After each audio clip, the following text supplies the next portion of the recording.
Hello, YouTubers.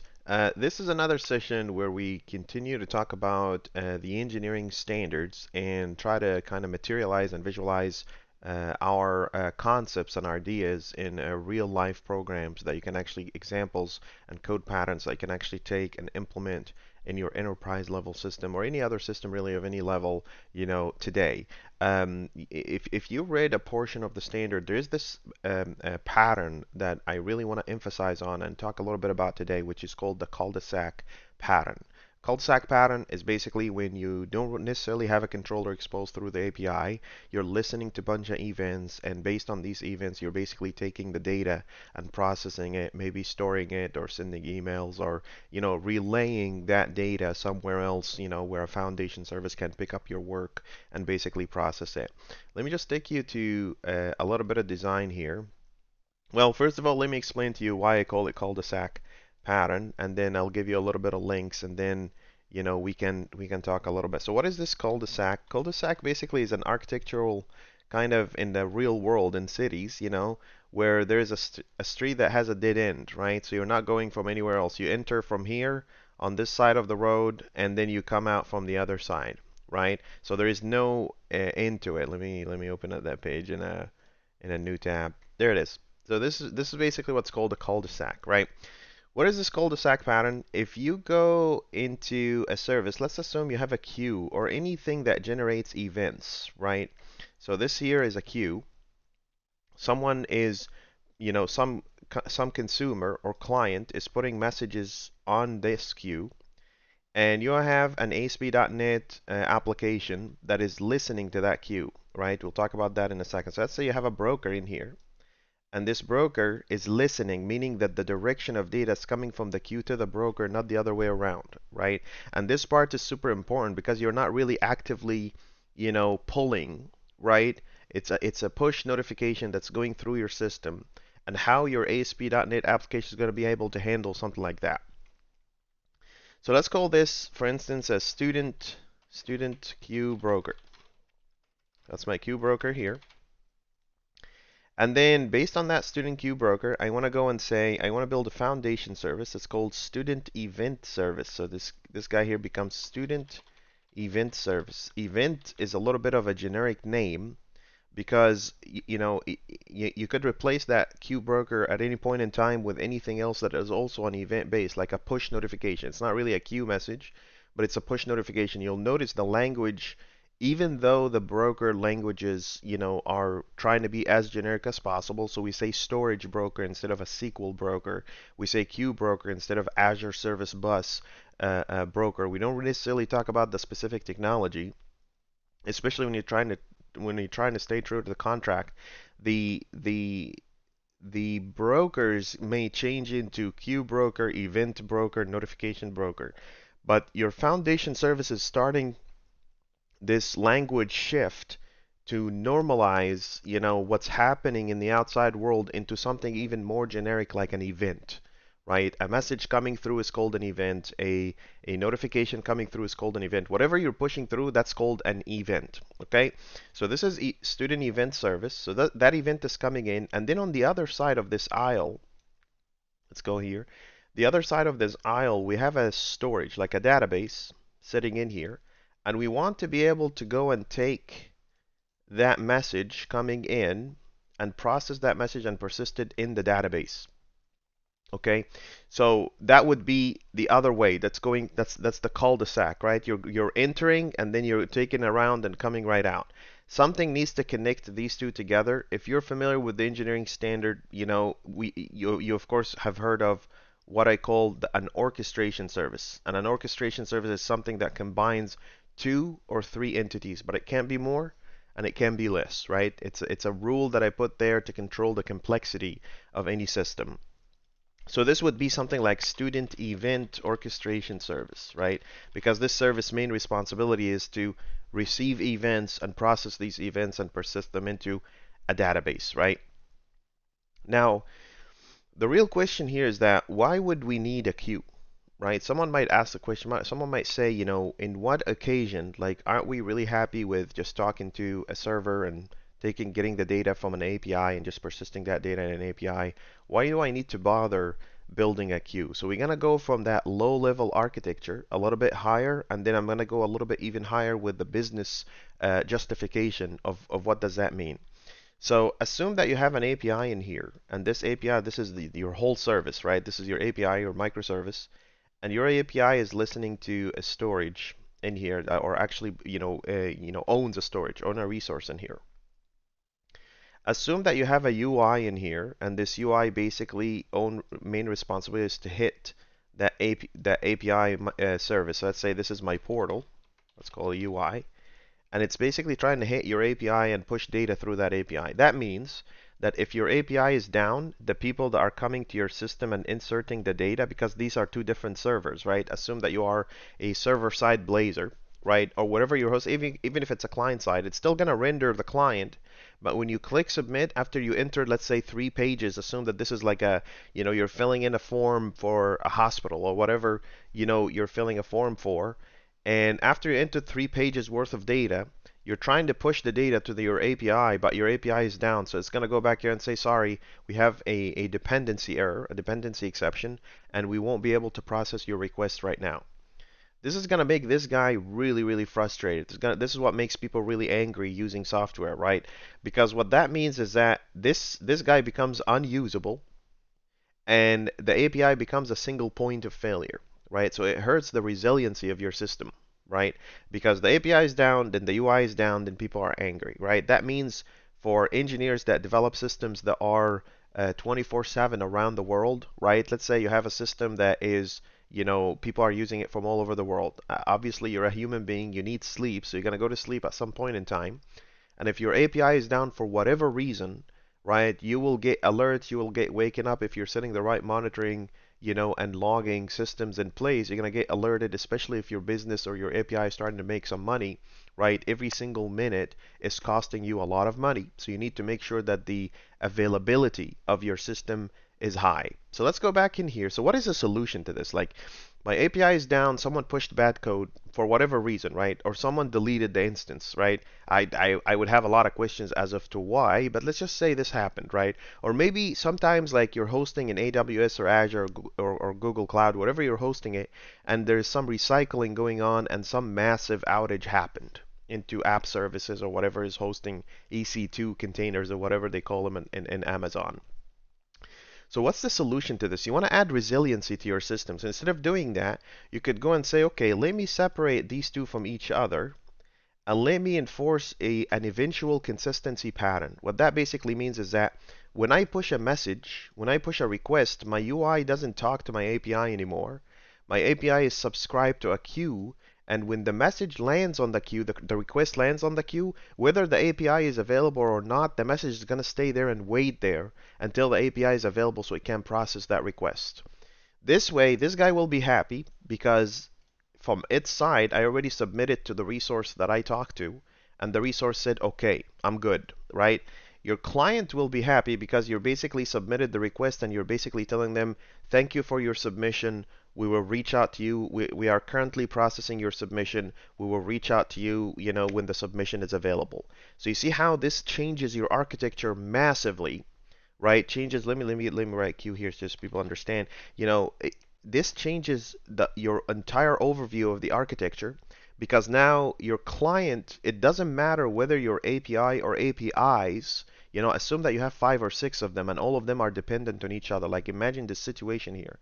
In larger enterprise systems, this is very common, right? You have 60 microservices and each one of them is doing something for that request. It doesn't make sense if there is no further action that's required from the user to keep them waiting until 3 moons, align, right? You want to mitigate that risk, so you put in queues.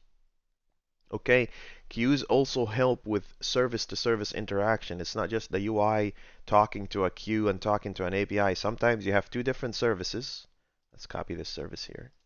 2 different services talking to each other, and you could slap a queue in there. And this queue will basically say, unless you really want to wait on a particular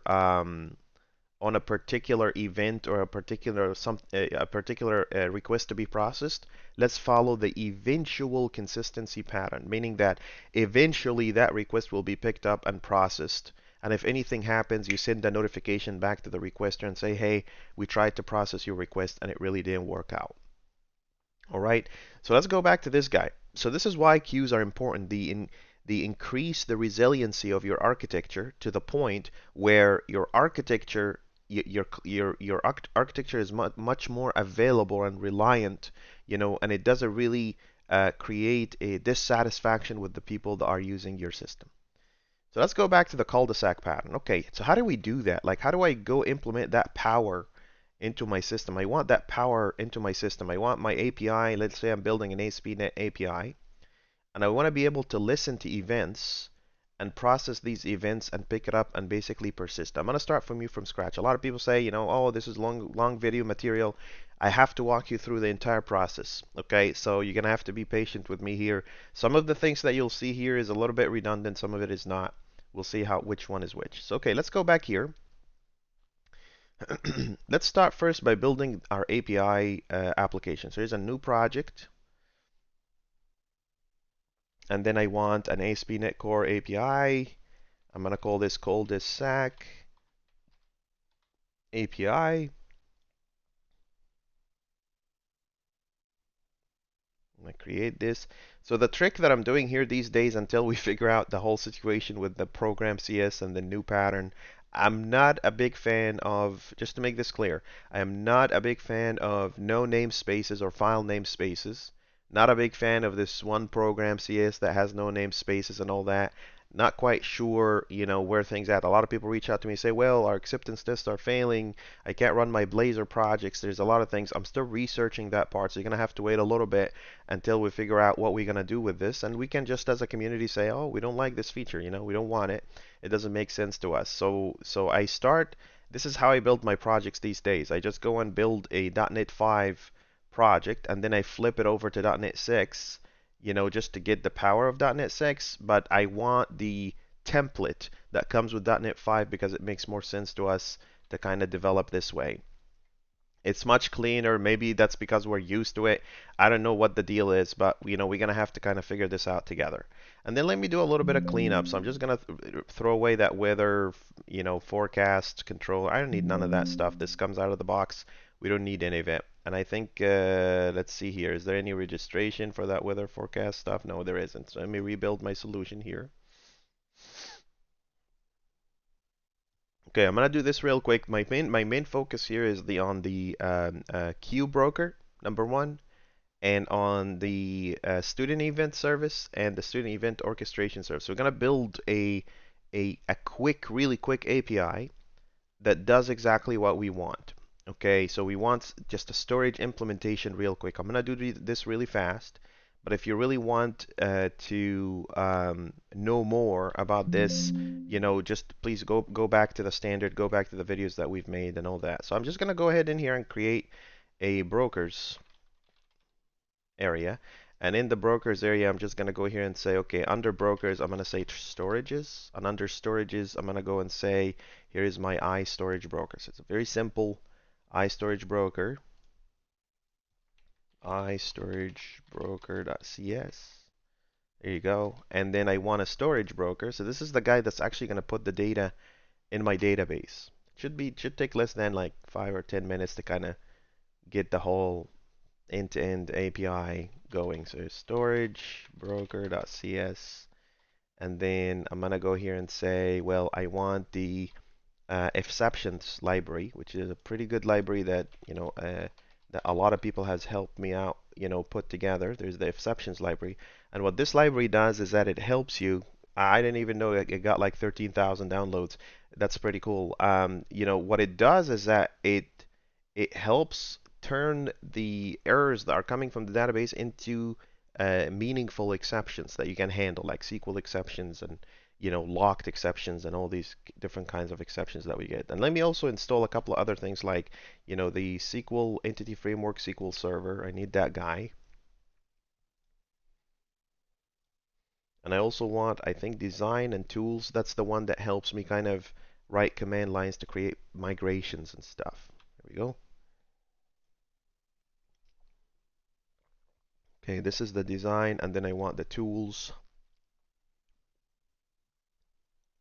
Yeah, the tools is the one that actually helps me, write migrations and all that. Okay, great. And let's just upgrade everything just so people know we're running with the latest and greatest. Not the latest and greatest template. I don't care much for that template. I don't quite agree with that approach, but this template here is definitely okay. All right.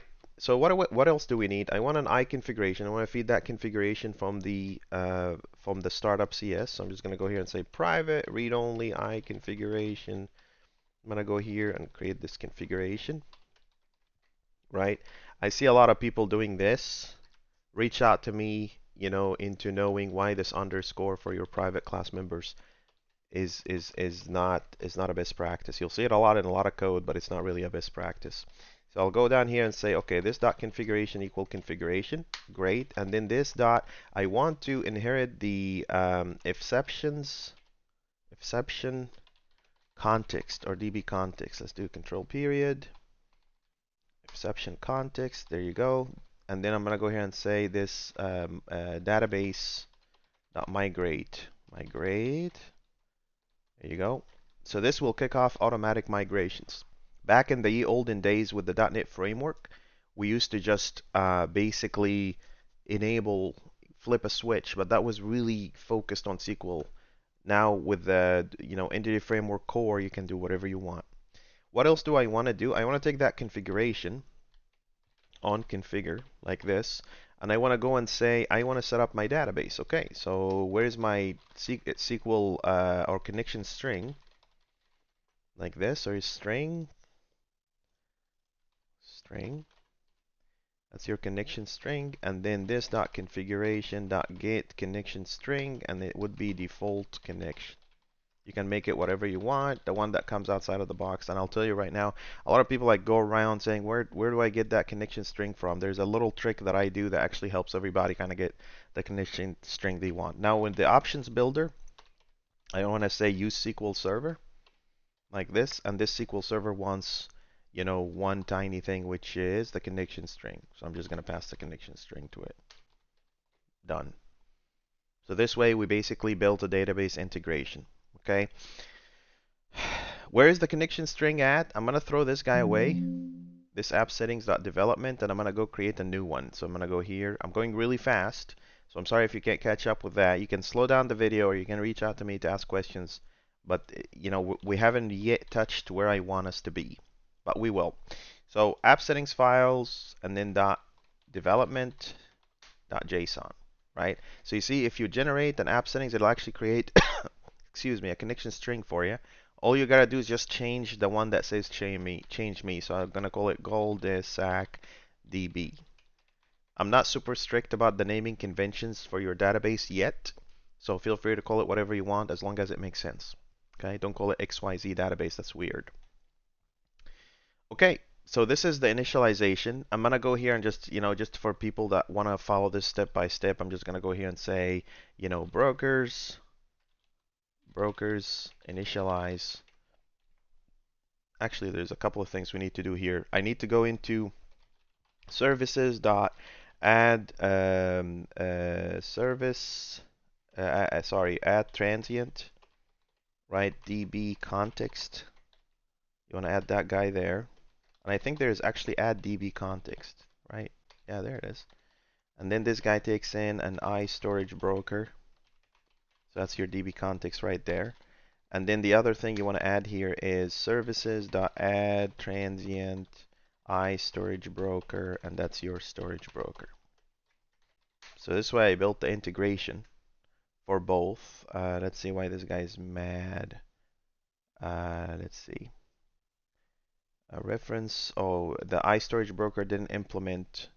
Yeah, that's right. There you go. I storage broker.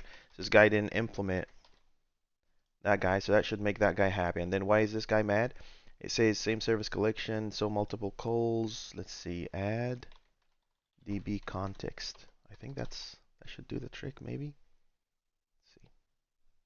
Where's the let's see here.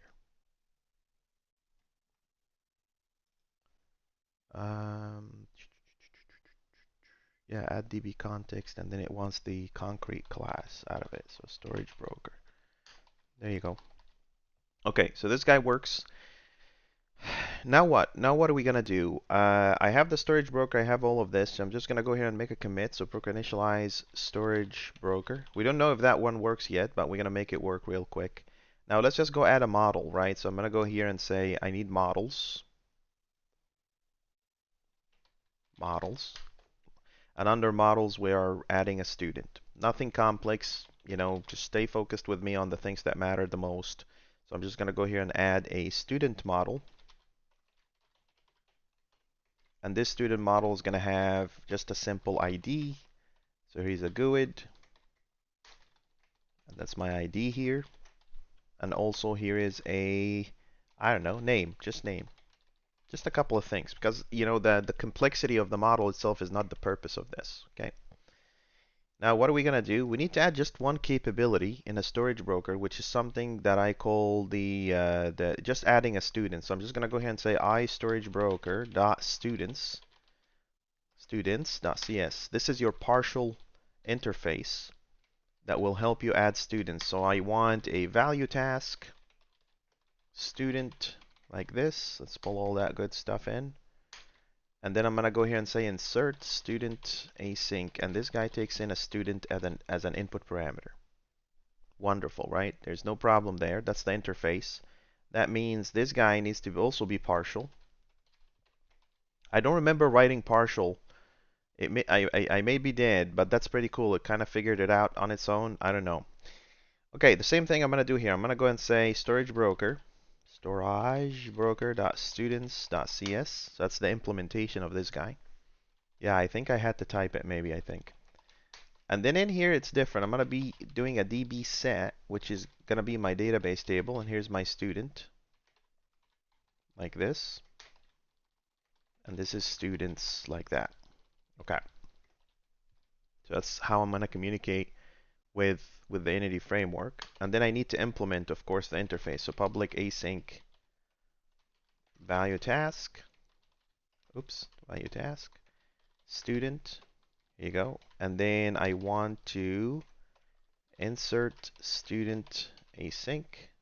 I'm going to keep zooming in and out of the code just, to make sure that you see everything. But I promise you, like, all the code is less than 120 characters long and also follows the the what do you call it, the pudge, like the method won't look like it has a big belly coming out of it. It'll be like very sustained and very justified.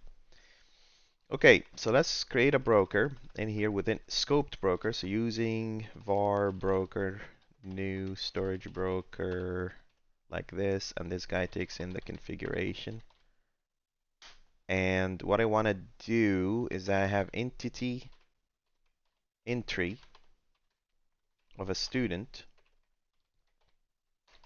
and I'm going to go here and say student entity entry, and then await this dot students, await broker dot students dot add async, and it takes in the student as an input parameter.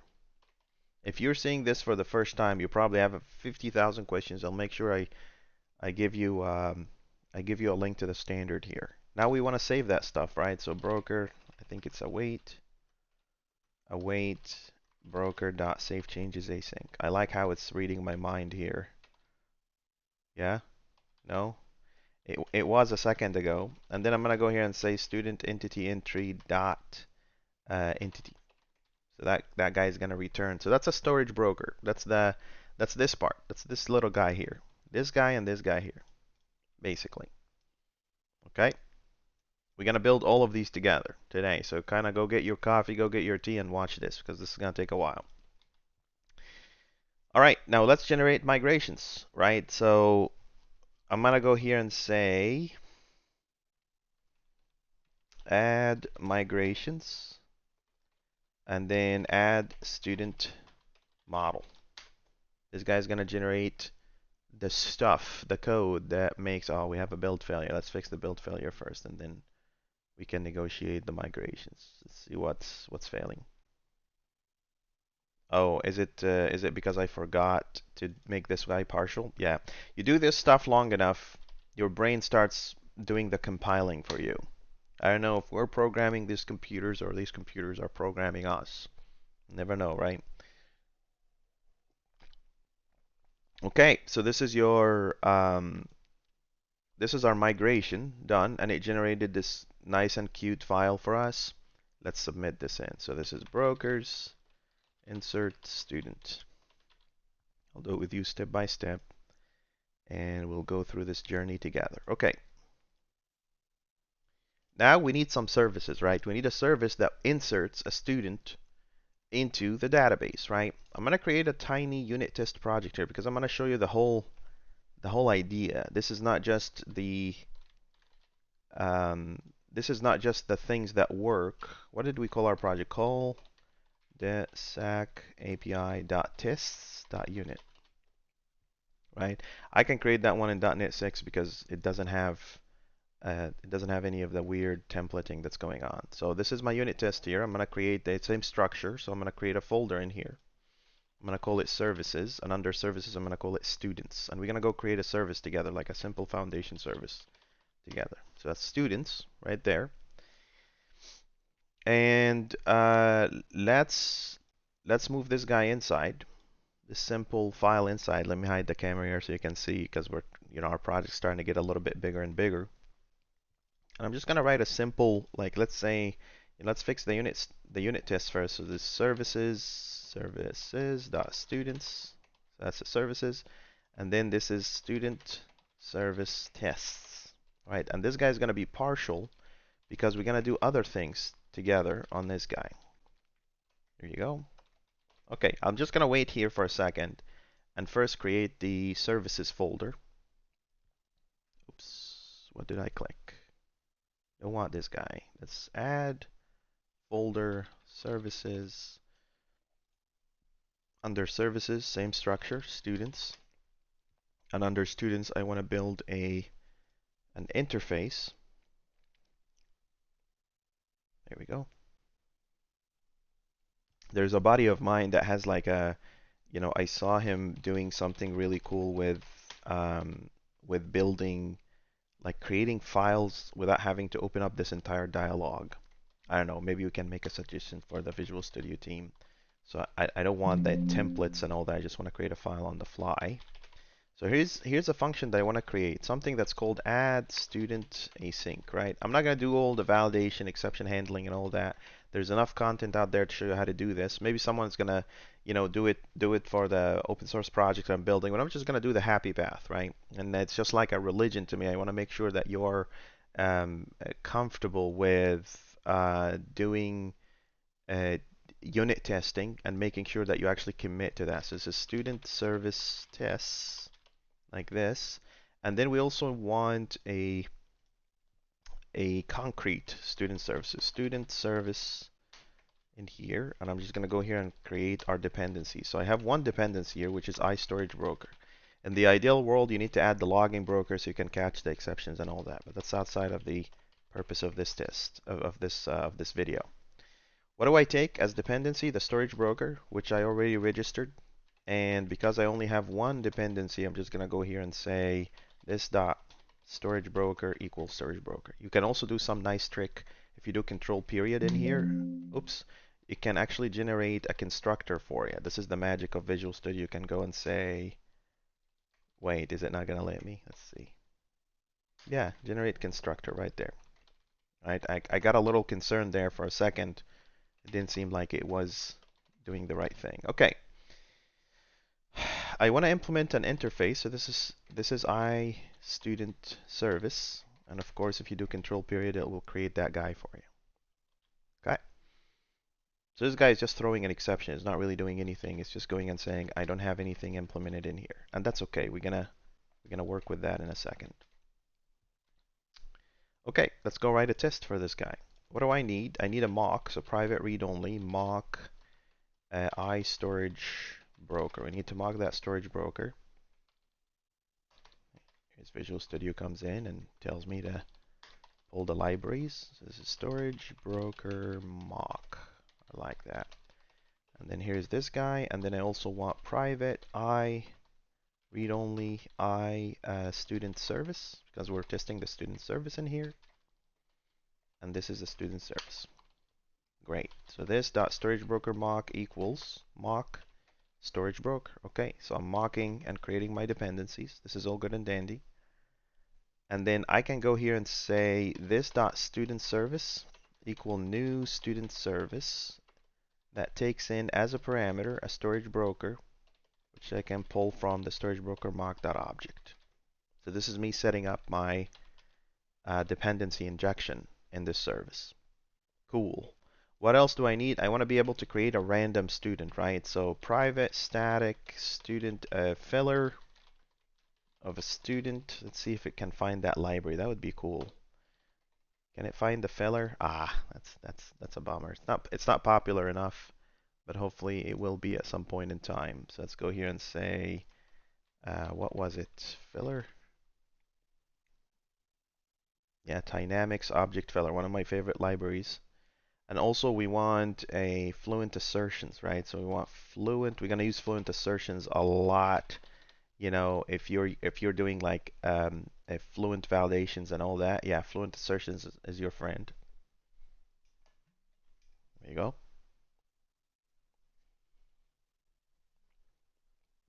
Fluent assertions. I don't think we need anything else for now, but let's just go ahead in here and say, okay, this is my student.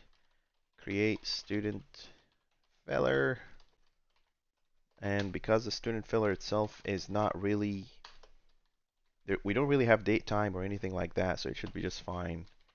And then here's another static where I just create random student. Student.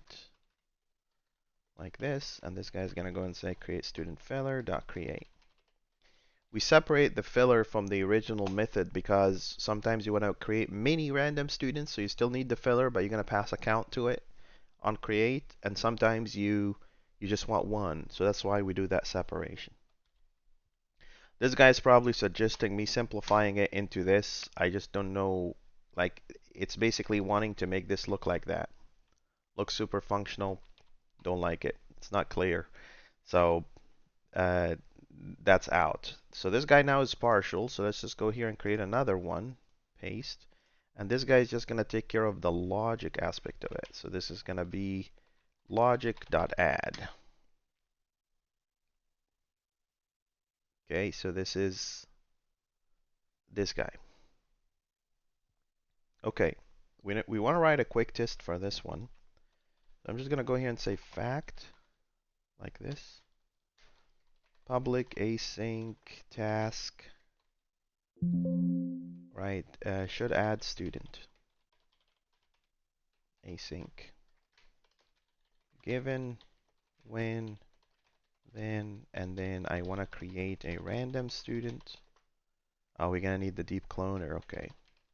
There's another library we need. Okay, so student, input, student. We do this difference in naming so people understand how things work. You know, when you're writing a line of code, it helps a lot with the context of the system that you're building. And then here's student. This is inserted student, and that will be your input student, like this. And then at the very end, we want to go and say this is expected student, right? And that will be from the inserted student.deep clone. So we are dereferencing. We're dereferencing the output, so we know that nobody's changing the system. There's also another section just about that part in the standard. So I'm just type in here deep cloner. Here you go. I'm gonna use that deep cloner library. It basically creates a copy of the exact same object without keeping the reference in memory. So if that object changes, you know, you can catch that in your test. Now let's set up the mock. So here's my storage broker mock.setup. When the broker is called with an insert, and we pass in that particular input student, then you need to return asynchronously the inserted student. Okay, now let's run the actual process. So this is student, actual student, await this dot service, add student, input student. Wonderful. See, that's the budge that I was just talking to you about. Let's break this apart a little bit so it's kind of readable. This is much better. Okay, cool. Now, what are we verifying? We're going to go here and say actual student should. This is where fluent assertions comes in. Be equivalent to expected student, like this. What else do we want to verify? I want to verify that my storage broker mock was specifically called this way. So broker.insert student async with input student was only called times once. What else I want to verify? I want to make sure that my mock was never called anywhere else. That's a quick test for you that says my expectation is that you're going to get a random and then insert an expected. And I want to set this up to behave this way. So when I call this, I expect that the actual will match the expected. And this comparison here is not referential. Thank God for that, because we don't have to worry about, you know, a property to a property comparison, which is just a waste of time for the engineer. It's a bad engineering experience. Okay, let's run the tests. So here's tests, run all tests. Let's see what happens.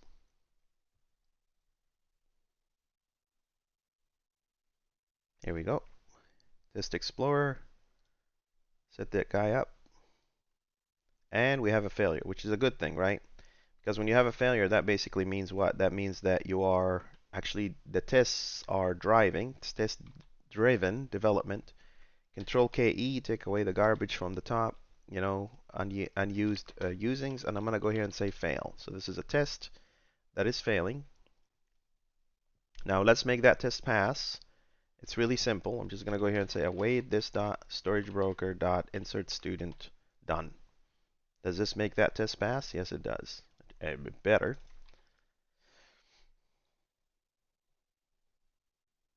There you go. So now I can go here and say, okay, that very same test now is a pass. So fail, pass, done. Okay, so that takes care of what? Without the validation, without exception handling, that's for another session. That takes care of this guy. Okay. We could verify it. We could go and say, let's build a quick control. You know what? Let's do it. Why not? Let's create a quick controller and let's persist that data in the database. So I'm just going to go here and say, give me a controller, which is an API controller. And let's say the controller has to be plural. So students controller, like this. Here's your controller. I don't like it when the route is on top of the API controller. It just looks weird. And I'm gonna inject in here private read only iStudent service, right? That's your student service. And let's make that a part of the constructor of this controller. Boom. Here's the controller is using your one service, and it should always use one service and one service only as an exposure component to work with your services. And now I want to go and do a post, right? So HTTP post public async value task of an action result of a student. Student, like this. Let's pull all the stuff. Right, and this will be post student async. So it's expecting to get a student as an input parameter, right? So here's that guy. And then I'm just going to go here and say await. Oops, I probably need a scope in here. So this is student, added student, await this dot service dot add student student, and then I'm going to return OK, or actually rather created. And I want to pass in that added student in here. This guy is going to be mad because I use a different library. Instead of controller base, I say RESTful controller, which is another library that you can pull in. It's called RESTful Sense. There's a big story around that RESTful Sense library. So let's go here and do RESTful Sense. I did, 40,000 downloads. This library is going places. There's also a WebAssembly version of it, the one that Brian Parker and I kind of were putting together and publishing. It's a very, very interesting. I don't see counts on that one yet, but it's definitely something that people have been asking me about for a while. Yeah, it has about 200 downloads. Didn't pick up speed yet, but eventually it'll get there. So now I have this RESTful controller. I can go here and say, okay, RESTful controller, done. Okay, let's go use a Swagger. There's an extra line in here that's bothering me. There you go.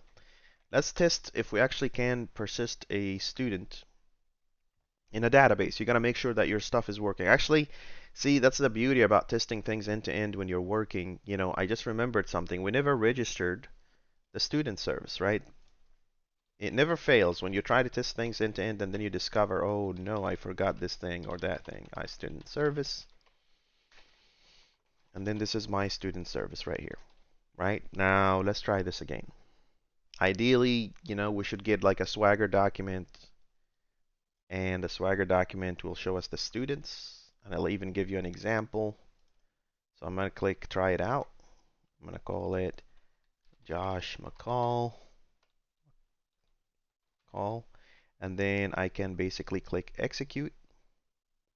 And ideally, it takes a little while at the beginning because it's actually creating the database. Look, it created Josh McCall. How do I know that for sure? If you go into your SQL Object Explorer and you open up your local database, we should see something called Cul-De-Sac database. There it is. And inside that Cul-De-Sac database, we should have students, and you can view the data. And here's your data right here. So you're basically creating data records just like that. It's a shame that I can't zoom in, so just assume that I'm telling you the truth. Okay, so that takes care of the idea that I have actually a service. So I can go here and say controllers and then post student. Okay, so this is also done. On the map, this doesn't show because I'm just, you know, showing you the, you know, how that this portion works. Okay, now 41 minutes into the video, now we're gonna start talking about queues, right? And you can skip forward, to get to the part that you want, but I actually want to show you how things are built end to end. You know, I'm not just gonna bring you code from nothing until you hear it works, okay? Okay, so let's go back to the brokers then. We need a new kind of broker. Now we are focusing on this area here, which is this part and this part. Right? First of all, we need to go create an actual broker. So this guy here, right? That broker we can go and create in Azure. Let's go here, log in with my personal account. And I think I created like a Cul-De-Sac resource group the other day or something like that. Let's see. Let's go to resource groups. Let's create a new one. And let's create pay-as-you-go Cul-De-Sac resources. And let's just create that stuff. So a resource group is just a bag that you're putting stuff in it. That's all that it is.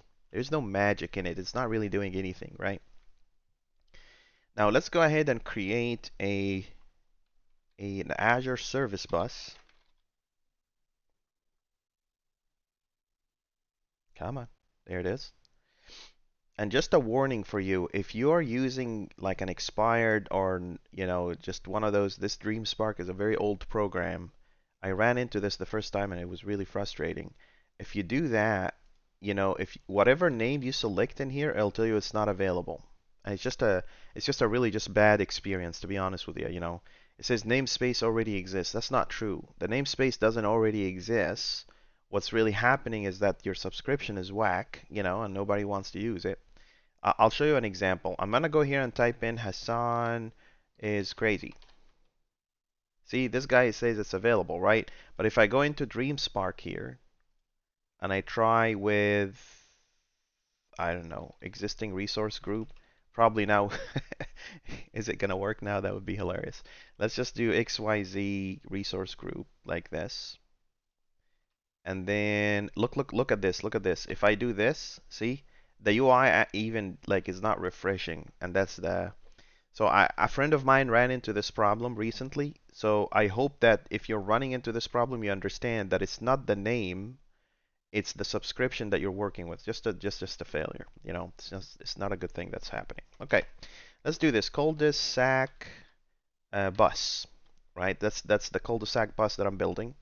And I'm not in central US, that's probably Josh. I'm gonna go into the west US 2, right? Pricing tier, I don't know, I don't care. Basic is fine. I think 1 million operations per month for a demo like this, it should be okay. So here we go.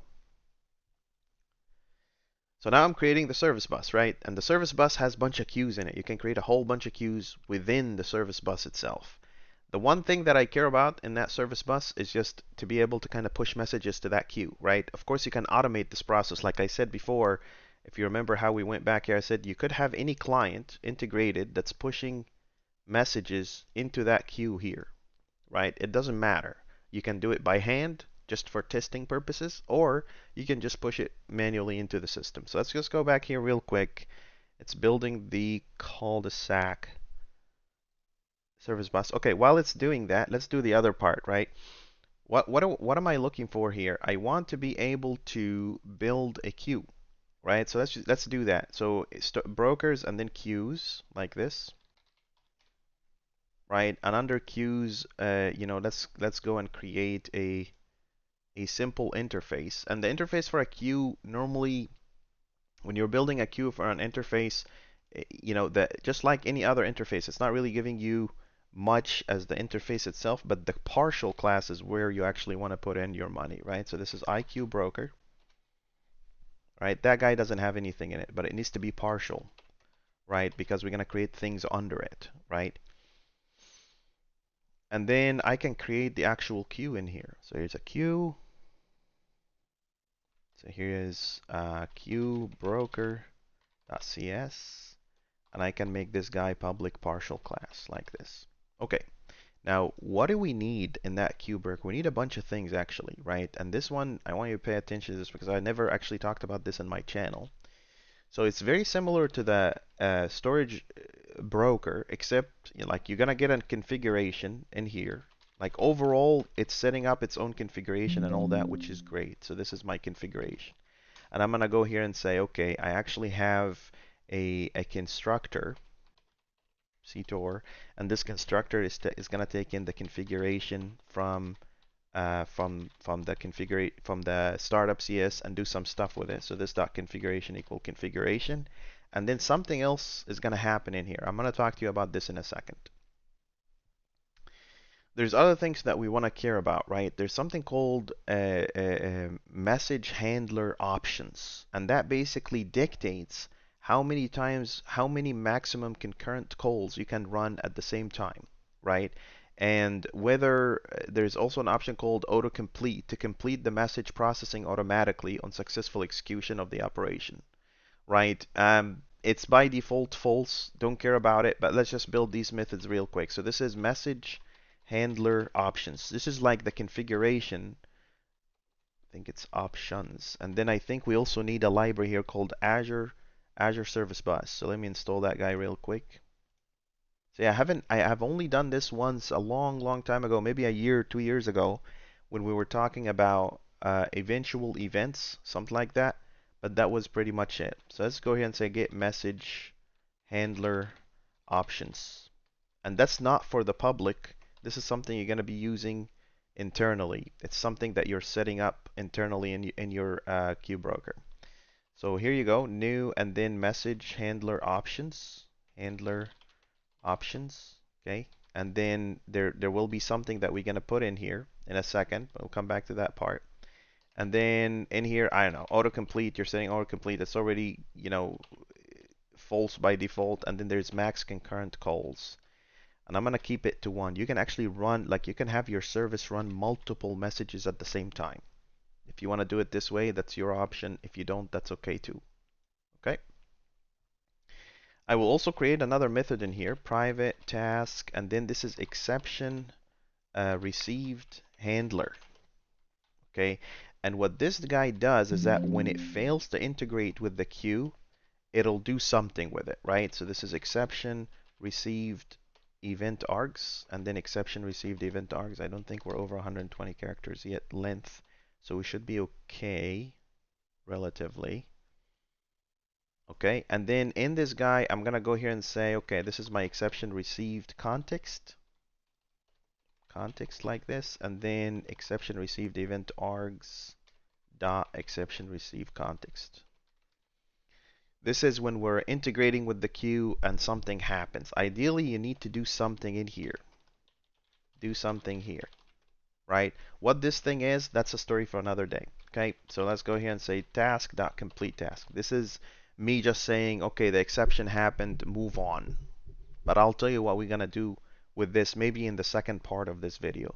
Now you can take this guy in the options and set it up in here. So you're basically saying this is my message handler options, and when an issue happens, please go ahead and handle that exception this way. We're gonna do some stuff with that, like this context itself. If you go inside this context in here, I think you can actually get all the details you need in terms of endpoint and all that, and how you're gonna log that information. There's a lot of things to do in there. Okay.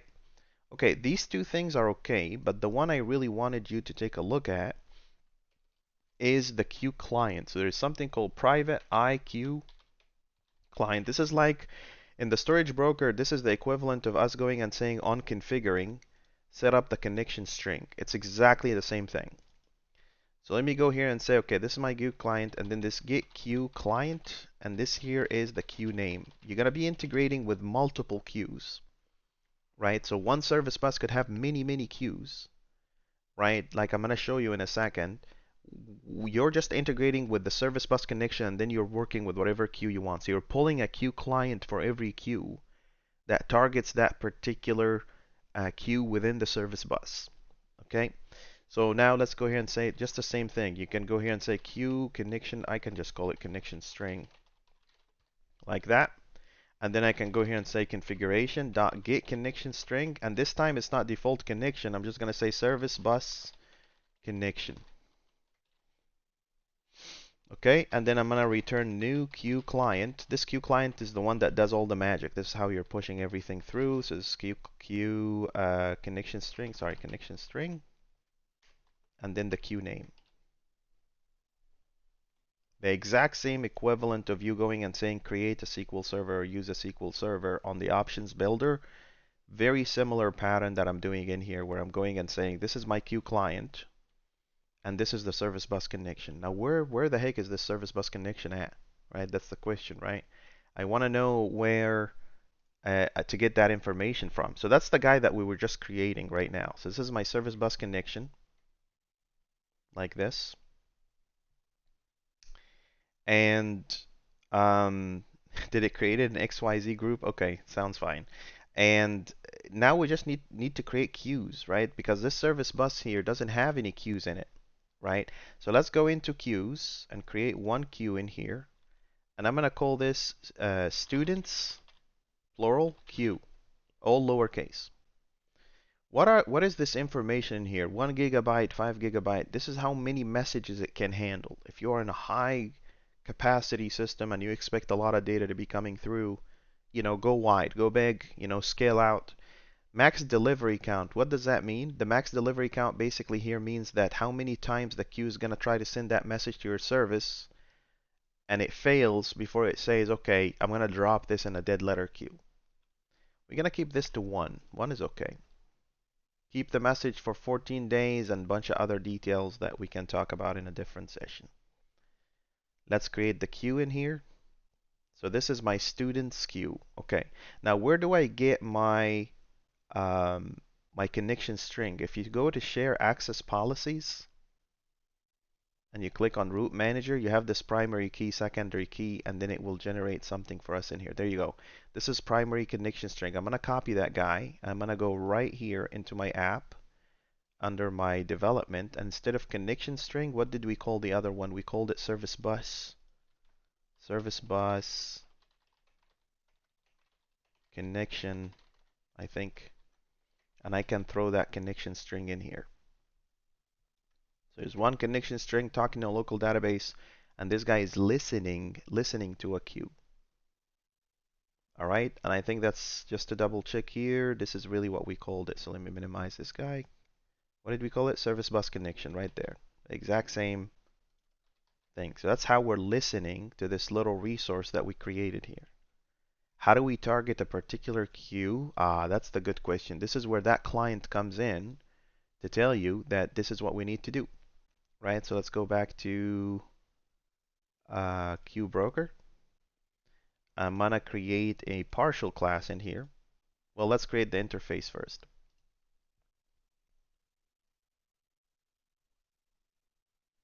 Here's an interface, right?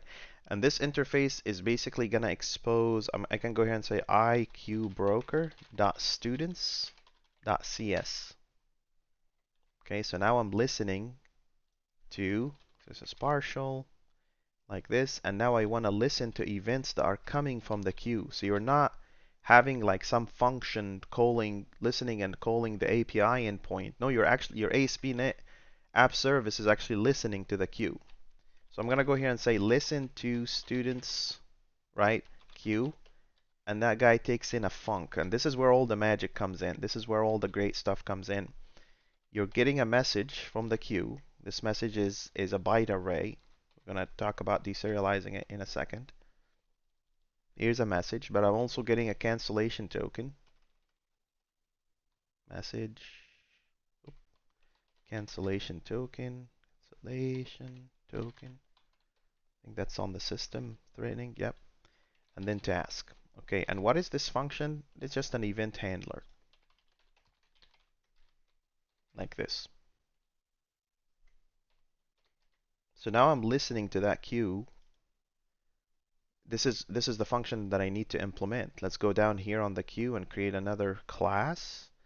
And that would be the implementation of that interface. So qbroker.students.cs, like this. This guy is partial. Okay, so that's great.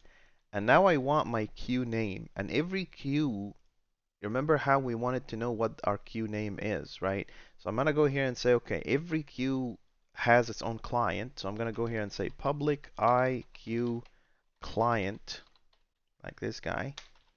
I think this guy can be also private. I don't see it. Let's do this. Prop iQueue client. That's my client. And then I'm going to call it students queue. Just like the same name that I named the other queue with. Like remember the resource that I created in here? The resource that's in here, students queue, that's exactly, that name needs to match. Just like in the database where you're matching the you're matching the database table to the DB set. This is exactly the same thing. Okay, now how do we implement? There's two functions that we need to implement in here. One of them is private, one of them is public, right? The public one is the one that we have in here. We need to implement this guy basically. But before we do that, let's go and do the initialization. This is where I left this, open comment in here to say, oh, what am I going to pass to this get queue client? So I can go here and say private void initialize queue clients,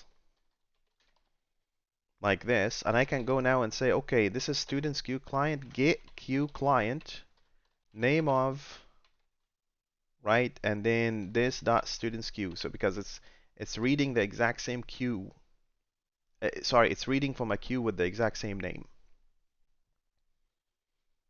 Right, now I can go and say initialize. You're gonna have many of them. This is why I'm putting this in a different, because you're gonna have a lot of these of queues that you're listening to.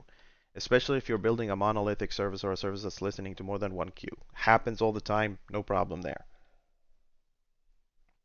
I have seen some people resort to putting a message on the queue from the service itself, so other instances of the very same service would pick up that message and run with it. Okay, this is a very advanced topic, so bear with me. Since this is just a one-liner and we don't have any, always fat arrow the one-liners in here and don't worry about the rest. Okay, so we have all that. Now, what's the next step? We need to implement that guy, right? We didn't really implement the function in here. Like this guy should be complaining, oh, we didn't actually tell it to implement an interface. Let's make it complain. Now it's complaining. I say you didn't implement, there's some missing functionality that you actually didn't implement. Right? So let's go do that. Let's go in here and say I want to implement this function. So Control V will give me that kind of power to pick up a function that I wanted to implement, and I copied the signal or prototype of. Let's pull that function in here. Cancellation token, task. Okay, that's the function that I want to implement, right? What's going to go inside that function?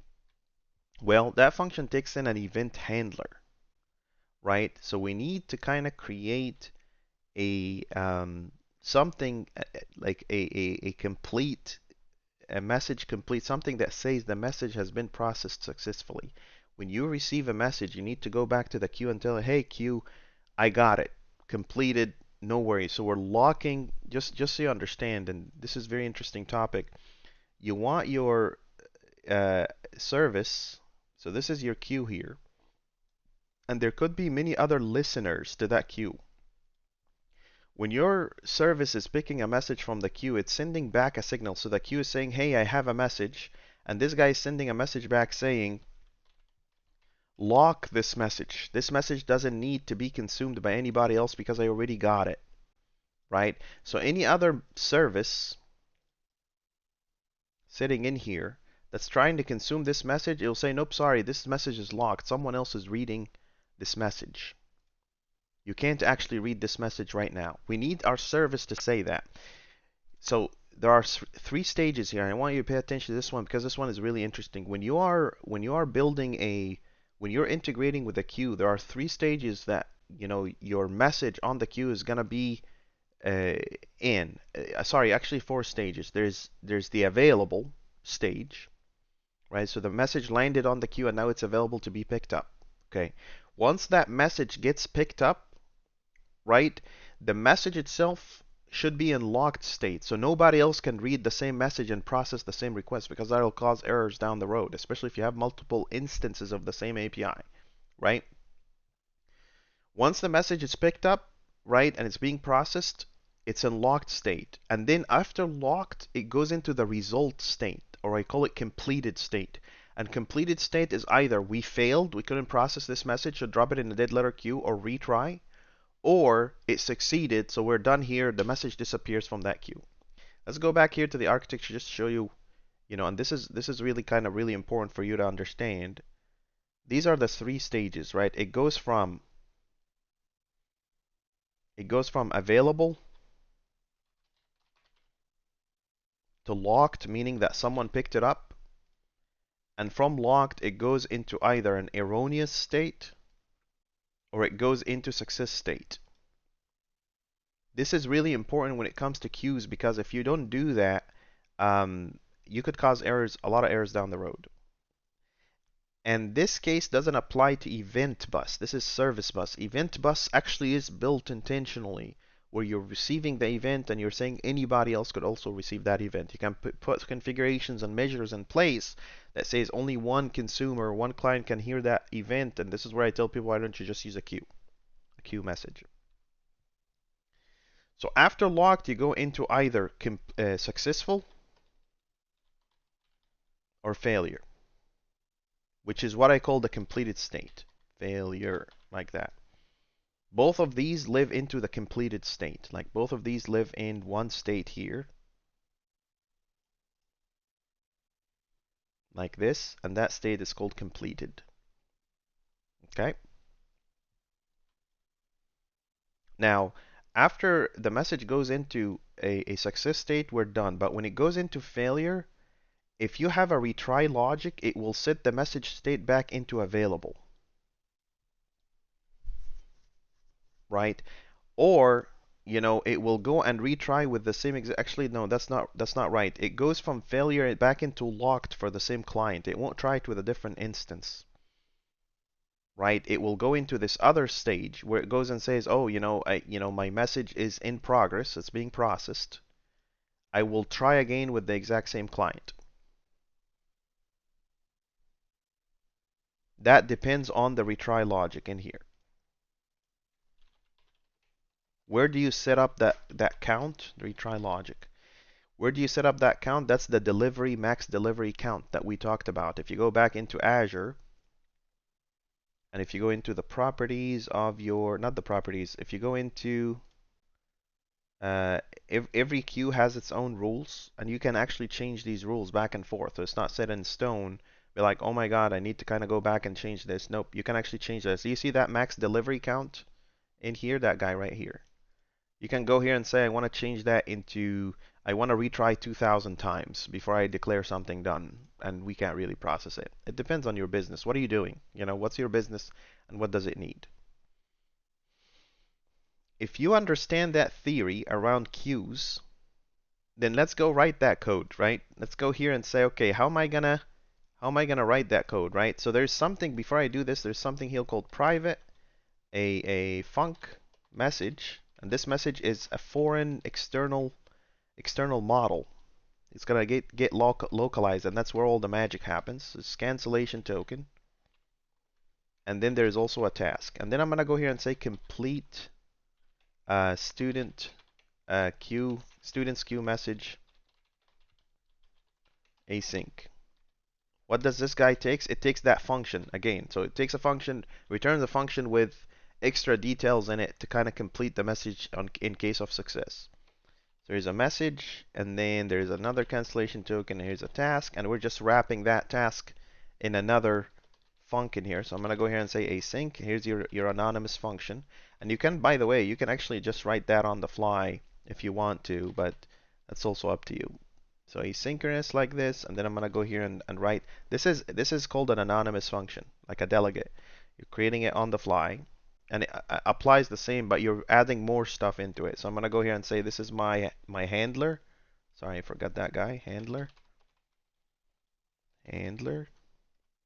And this handler will take in the message and the token because that's our input, but also we want to declare this completed. So this dot effort, sorry, student queue complete async, and then you're going and saying the message that I received, system properties, lock token. So you're releasing that lock. So you're letting that message go. You're basically saying I'm done. Whether it succeeded or failed, it doesn't matter. You're basically saying I'm done with this message. Okay. One thing I want to point out here, just so you understand, after the failure, you know, if you don't have enough retry logic, this is where your message drops into what we call DLQ. DLQ. What does that? It's called dead letter queue. This is us going for the engineers and saying, here's requests that failed and we couldn't process. We didn't lose it because we have a copy of it, but that's your dead letter queue. That's the red. That basically means there's no chance. What a lot of engineers do is that they say, oh, these messages failed because the service had a bug in it. And once the bug is fixed, they go and requeue these messages, meaning they make them back available. Not locked, they put them back into an available state. So the services would be able to process them. That's the enterprise world of engineering. That's enterprise level engineering when you're going and saying, I have these stages and my service failed. And now that my service has failed, I'm losing a lot of messages, but these requests are not going into vain. These requests are not going away. I'm just keeping them in a dead letter queue until I fix my bug, and then I can requeue these messages. That means, back to our original story, your client will not be sad, because even if your service is down and things are dropping into that little dead letter queue under your queue here, you can requeue these up. So there's this really tiny queue in here that always comes with every queue. And some people have 2 or 3 dead letter queues, like they have different levels of retry. But that's way advanced. That's way out there. That's like the stuff that they use to build, Netflix, critical, level, critical path architecture and stuff like that. But this queue guy here, that DLQ comes in outside of the box with any queue. That basically means you can see it in here. If you're looking into your queue, if I go into the queue here, you'll see this. You'll see Service Bus Explorer. You'll see in here there is send, received, and under received there's dead lettered and scheduled. And scheduled is the video that I made about a year ago when I was talking about dead letter queue messages, sorry, scheduled messages that make themselves available at a particular point in time. So you have active, dead letter, and scheduled. Beautiful, right? This is advanced engineering for you. Okay, so let's go back to this guy. So this is me going and saying, give me that handler, which is technically is going to be this guy, right? And make sure that you complete the task after you execute that handler, because that handler is not going to come in automatically knowing what to do with the request after it's done. Okay, so let's do that. Let's go here and say func. This is my new function that has the new stuff in it. It's like dynamic programming. You're adding stuff on the fly. Here you go. And then I'm going to go here and say message event handler. And I'm going to go here and say complete queue message async. And I'm going to pass in the event handler to it. So far, so good. So whatever my foundation service is passing down to me, I'm just appending this extra step to whatever is being passed down to me. That's all I'm doing in here. The rest is just history. I can go here and say this dot student queue dot register message handler. This is you subscribing, and this message handler will be the message handler message event handler plus let's see here. Sorry, I forgot the options part. The options is the part that says, okay, we need how many times do we need to retry and all that. So this is message handler options, right? And this guy is get handler message options. Do you remember that guy that we built in the constructor? That's the guy. If I go here, you can see it. It's this guy that says done autocomplete and max concurrent calls. How many can I process at one time? And now I can pass this guy here. I think that's the order. So register message handler. This registration is basically a I forgot the scientific name for it, but it's basically saying start listening to this queue. So anytime a message comes down to that queue, I will be aware of it. And I'm going to show you how that looks like in a second. It's really fun.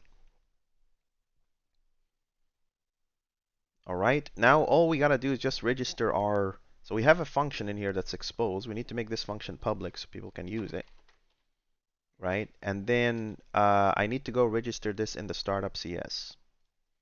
There's another broker. Let's put the brokers together. So add transient IQ broker. And this is my Q broker. There you go. Okay. All right, so we did all that fun stuff. Now, what else do we need to do? Once we're done with this queue part, now we need to start thinking about our foundation service, and this is where all the magic happens. This is, if you can skip everything in this video and come down to that piece, I'm okay with that. That part is the part that I really want you to learn. Did my queue, let's see, IQ broker, what am I missing? Did I not register? Let's see. Q broker. Let's see, why is this guy mad? This guy's still mad. Okay, let's see why this guy is angry at us. Go to definition. Oh, I picked up the wrong. I said IQ client instead of IQ broker. Sorry about that.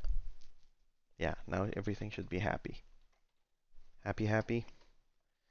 Okay, perfect. So now this is registered. Okay, let's go ahead and say brokers initialize. Actually, it's the listen to student messages.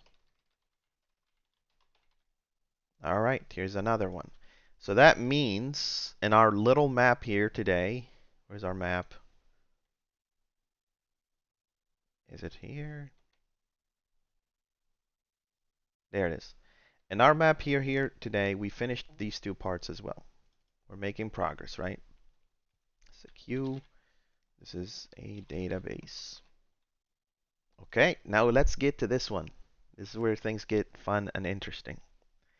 I want to build a foundation service that will propagate the event upstream, so this orchestration service can do whatever it wants with it, with certain restrictions.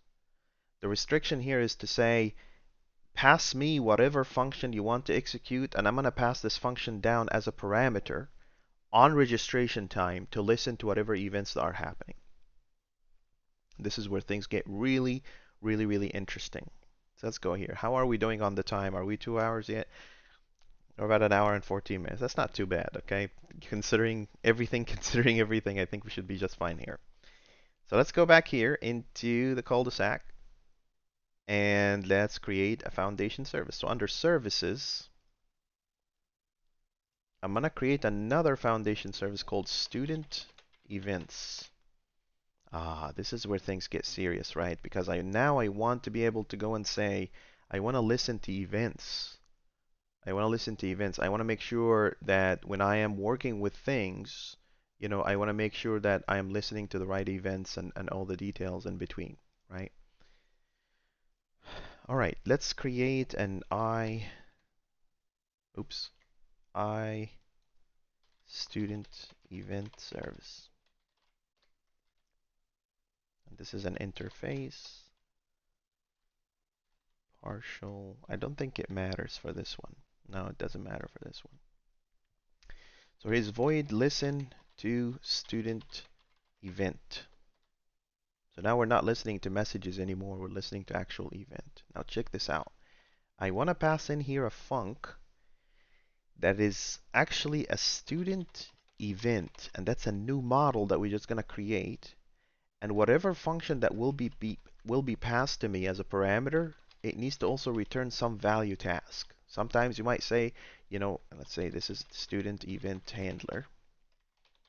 Sometimes you might say, well, maybe I want to pass a function that returns a student or a student event. That's fine as long as you stay true to your model, right? Let's pull in the value task first. And let's go into models. And let's create student events. Student events, right? What do student events look like in terms of modeling? It's really, really simple. You basically include something like a trusted source or something like that. Ideally, your student event is what is being passed with additional details in it, but you can just pass the student itself. You know what? I'll simplify things for you. Don't worry about the student event. We're just going to send you the student itself here. Normally there's like a trusted source and you want to verify the trusted source and all that. I'm just gonna keep it to the same model, so you don't have to worry about that part. Just trying to simplify things, really, really dumb things down, so you know how things work.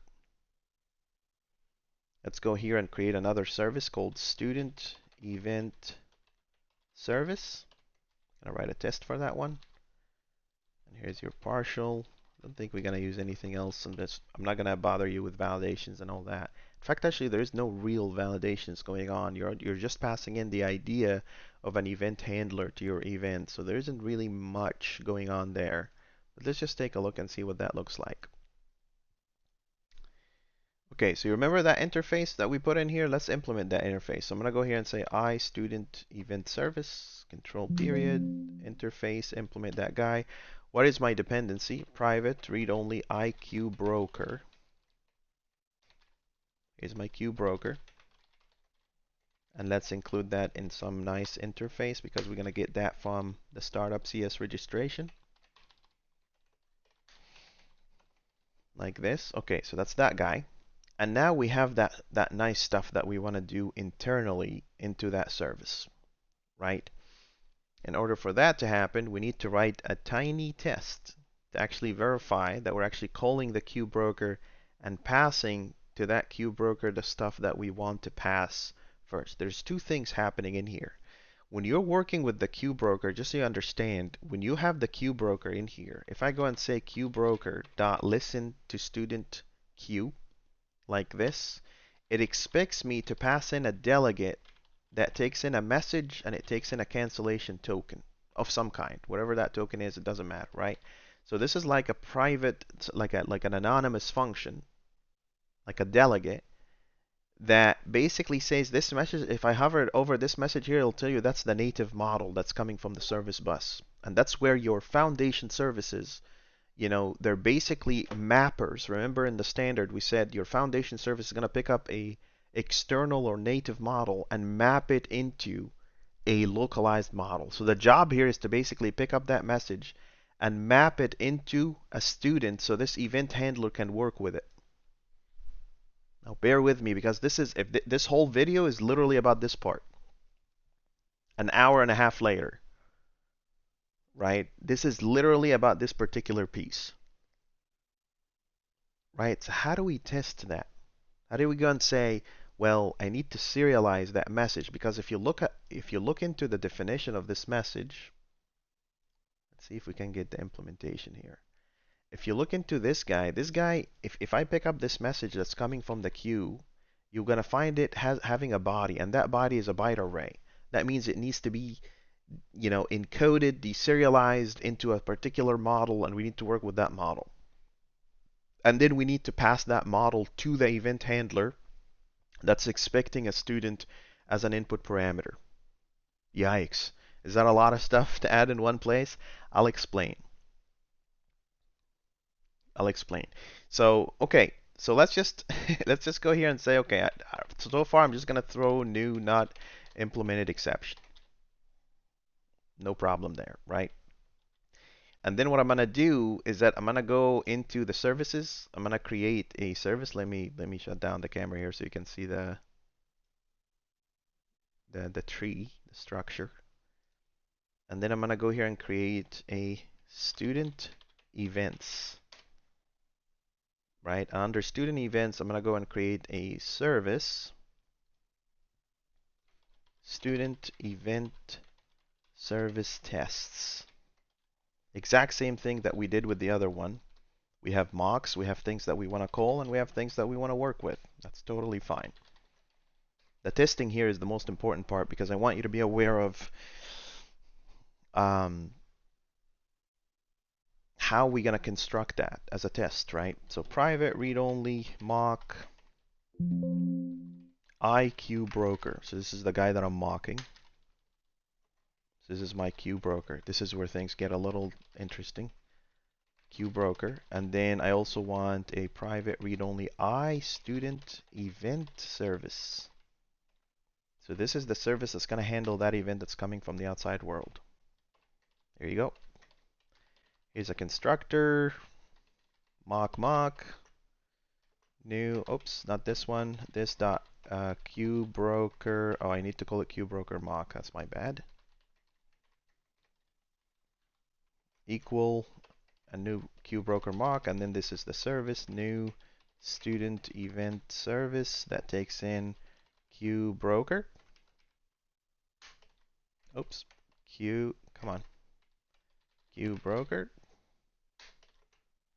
right? And this is going to be this dot Q broker dot object. Okay, what do we need as inputs? We need a message. We need a student and we need a message. And we need to be able to map and switch between the two. Right? How does that work? Right? Let's go up in here and say, I want the first private static filler. I want to create a random student. This is a student, and this is create student filler. New filler student dot create. Sorry, no, I'm just returning the filler. And then I want to also static student create random student. So this guy's gonna go here and say create student filler dot create.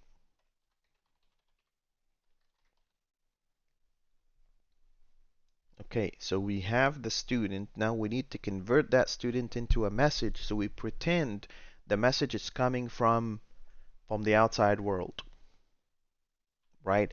So I can go here and say private static create student message.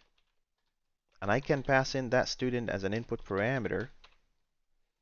And now here comes the interesting stuff. I want to go here and say return me this message that's coming from the Azure Service Bus, right? So what does that mean? If I go and say return new message, that message needs a body in here. and that body is what's going to determine, and that body is an array, so we need to turn that student into an array, right? How do we do that, right? Let's see here. So um, how do we serialize this into a byte array? So I'm going to go here and say, well, you have the encoding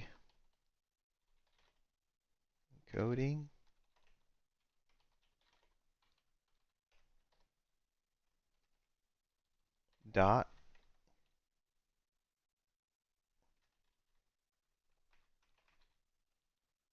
UTF-8 dot get bytes, right? So in order for us to get the bytes from that students, we need to serialize it into a string, right? So let's go here and say stringified or serialized student. So I can now here say JSON convert, and I can go here and say serialize object and pass in the student. So I have that string. Now I need to turn that string into a byte array. And this becomes byte like this, student body.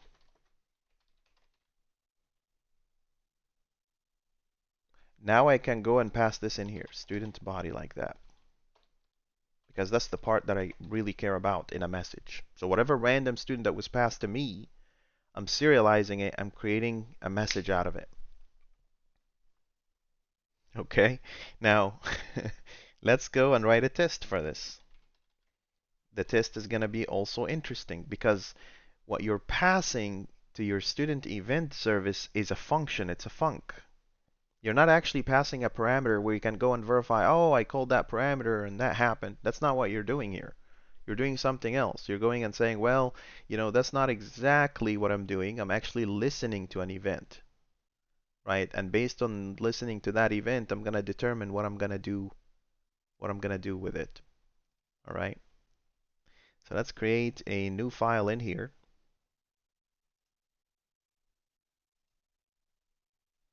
And this file is going to be called listen. So instead of, .logic, .listen, because you're not technically adding anything. You're just listening to events. You're exposing a listen function. So let's get rid of all of that. Let's write a fact like this. And let's go here and say, well, I want to listen to a particular event. So let's start from the input parameter, right? So this is public void. There's no execution, right? Should listen to student event. It's not asynchronous. You're just passing in an idea that needs to be executed when the actual work happens. Okay, the first thing I need a student event handler. That's the guy that I pass in as a parameter to this student service. Remember this guy, student event handler? I want to create that because that's how we pass in an event handler to the student, right?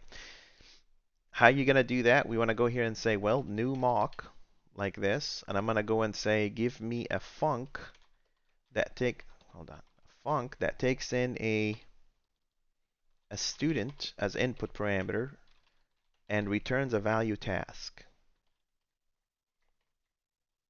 So that's the result. So I'm creating a mock of a function. Let's call this mock, just so we know that this is actually the mocked function. So this is the function that we expect to be executed and called when we pass it in as an input parameter. All right. So that's that part. And then let's see here. What I want to do, I want to go and say, when I'm executing this guy, I want to make sure that, there is a student that's actually coming in through the queue for this guy. And this is where things get really interesting because you're basically going and saying at this level, I'm just trying um, to pass in a message of some kind. So let's go create that message actually. Let's go here and say, well, student, random student, create random student. Okay, I created the student. And then this is student, incoming student. That's the incoming. So that's my random student. And then here's another one, which is the expected student. Right? Actually, we're not returning anything, so we're just going to verify with the incoming. Okay, perfect. Now we need a message. So this is student message, right? And that student message is going to be create student message, and we're passing in the incoming student to it. So that's the message that's coming in through the queue. Great. So far, so good. What else do I want to do here? I want to basically go and say when this function is being passed in, I want you to be able to go and say execute that function, whatever is being passed in as input parameter, and that's what's coming from the broker. So this broker mock, I'm going here and saying set that broker mock, so it works this way. Set that listen to student queue. It is any, right? Any function that will be passed in here that will take in a message and a cancellation token and a task. That's what this guy is expecting, right? These bunch of things. Let's do that. So whatever is being passed into that broker, I want it to behave, and this is a new thing that I'm doing here in one of my videos, is that I'm trying to basically go and say, let's see, let me just close this gap here.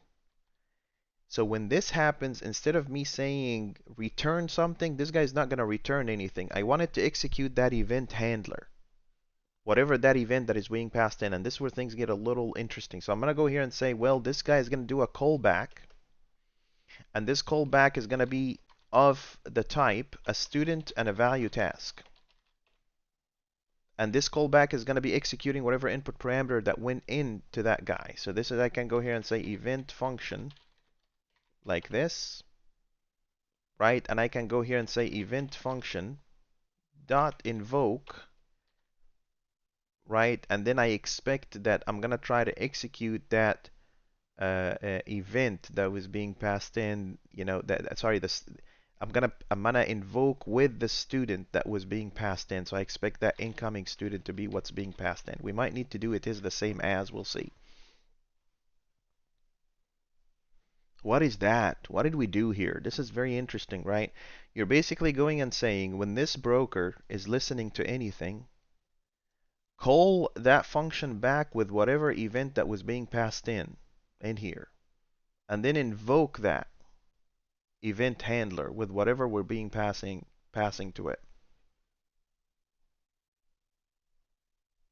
All right, so whatever parameter that was being passed in, I'm gonna try to execute it. I'm gonna try to run it internally and see how it behaves. So basically, me going back into the student event service, I'm basically saying if I go in here and say this.queueBroker dot listen to student event, and I'm passing in here this anonymous mysterious thing that takes in a message and a token, I need to be able to go here and say, well, you know, if that's the case, I need to do a serialization and I need to execute that guy that I passed in here. I need to verify that this guy was actually called. And in order for that to happen, I need to execute this guy. I need to call it, the actual message that was being passed in. So that means, I'm sorry, that means that I don't need to actually, I even need to stay true to this model here. That would be the guy that we will be calling actually. Yeah, this guy here.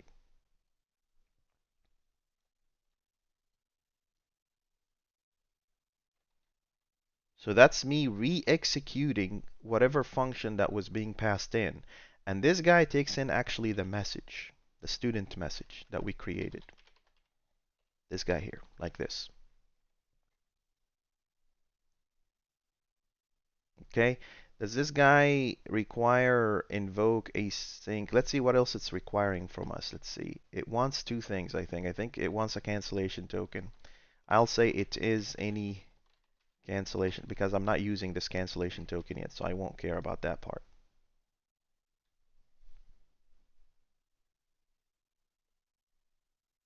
All right. Okay, let's go down here and do the rest of this. So I'm going to go here and say, well, this is my service.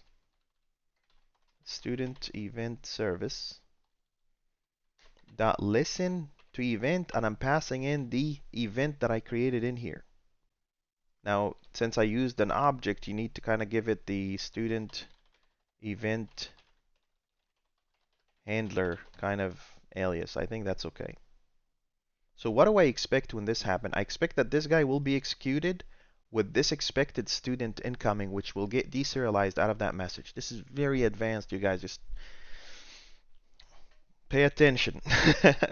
So what do I expect? I expect that the student event handler, which is a mock, verify that this handler has been invoked with the incoming student, that the student that has been serialized. This guy might complain about the reference, so we're going to have to say the same. It is the same student as, we'll see, because of the reference and stuff.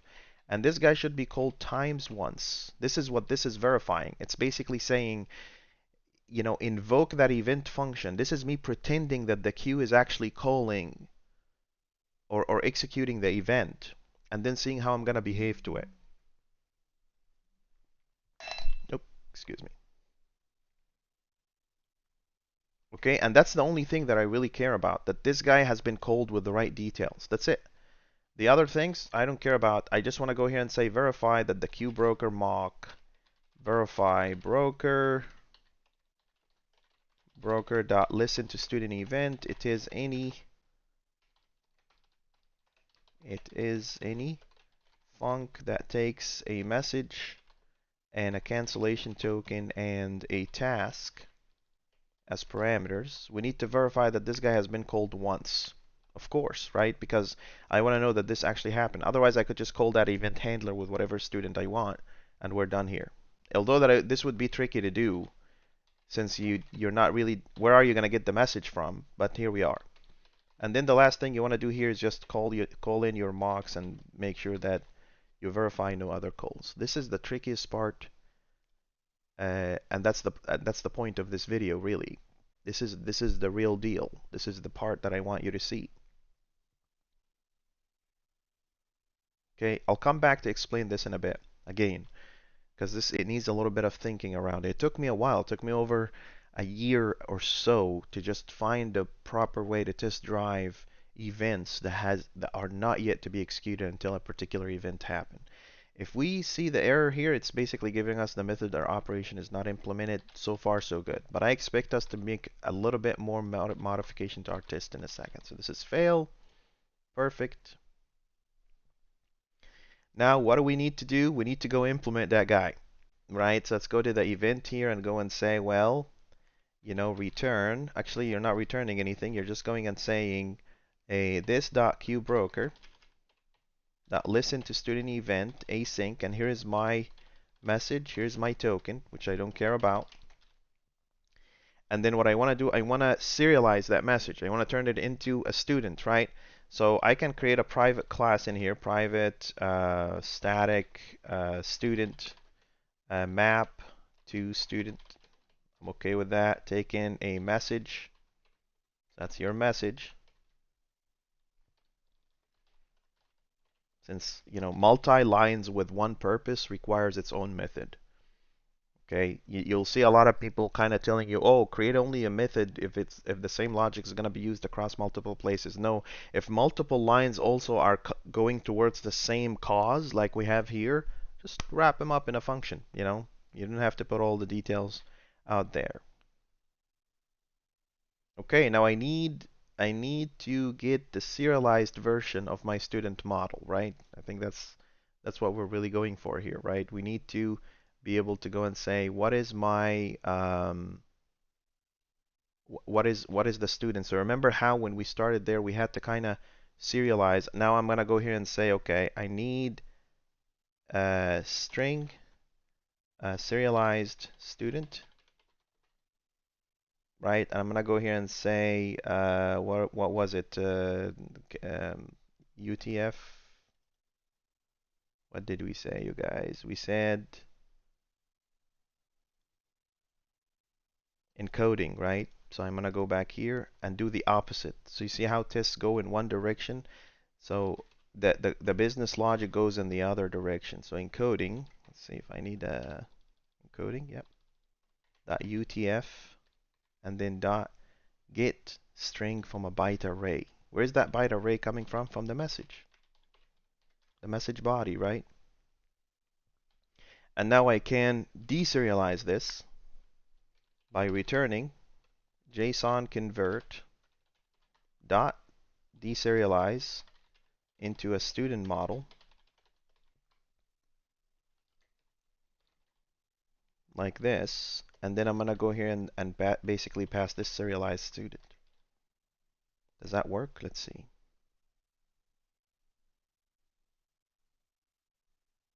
What? Oh, deserialize object. Fine. Oh, fine, Mr. Newton King, the creator of this. So okay, now we're deserializing. That means I have student, incoming student, and map to student from a message. Well, so far so good. Now all I need to do is execute, right? So I'm gonna call this student event handler with that incoming student that I just passed in. That's it. I took a message and I deserialized it, and now I'm calling the event handler, which is coming from wherever. It could be an orchestration service, it could be a processing service, and then I'm passing in the incoming student as an input parameter. Again, this test may fail because of the referential kind of mock does this really dumb thing where it goes and says, oh, well, they're not the same reference, therefore it's not going to pass, but we can fix this. This is the easiest to fix in the world. That's the least of our problems. Did it fail? Let's see. Expected the invocation of mock 1. So it's the only problem it has is that the handler doesn't have, okay, fine, that's easy. We can go here and say, okay, I can go here and say private static, actually private boolean, same student as. A lot of you guys know what this is, right? I'm passing in student, expected student, actually, yeah, expected student, right? And I'm gonna need a little library here called compare logic. We can fix that problem together. So this is compare logic. Not this one. Compare. What is it called? Compare.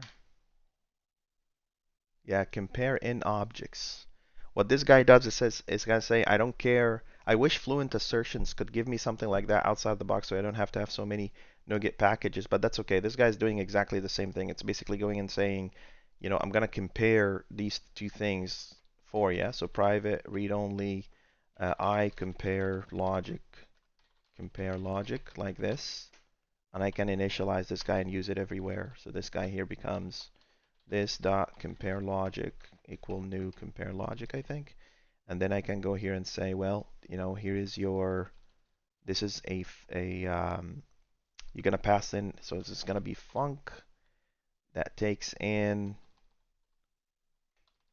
a student as input and returns a boolean. Expression of func, I think. Expression func student and returns a boolean, just like this. Let's go here. This is this guy, system. Yeah, all good and dandy. Now I need to return that guy. So this is actual student. That's what this expression is. And then I can go here and say this dot compare logic dot are equal. So here's your expected student, and there's your actual student, and then you're basically saying are equal, like this. So this guy, what is this guy is doing is that it's going and saying, are these two the same even though they don't share the same reference, right? Now I can go here and say invoke it is, right, same student as, and then I can put here and say, are they the same value even though they don't have the same reference? Because you serialized and deserialized, you kind of went out there and you said, you know, this is not necessarily the exact same reference, but it can be the exact same logic. You can also do a callback in here, but I don't want your brain to explode. I'm trying to simplify things for you. Okay. Technically, this test should pass. I don't know. We'll see. Boom. Passing. If you can understand this part, just this part alone in this test, in this whole video, an hour, almost 2 hours video, you have I just gave you like 3 different patterns at the same time, right? In addition to the previous patterns that we talked about, right? So in here, I'm basically going and saying when you're testing, you can actually capture an event even though it doesn't have a name and it doesn't have an identifier. And you can execute that event so you can verify that the things you want to verify have actually happened, right? Which would take its own 2-hour video just to go through, that part. But I'm more than happy to answer your questions about that part. Okay? So this basically verifies, and I'm going to show you now, I'm going to show you a proof. If you go here and play with tiny detail, like let's say I didn't call that guy at all, right? And I try to run my test again, it'll tell you, nope, this is not test driven. Your integration is failing.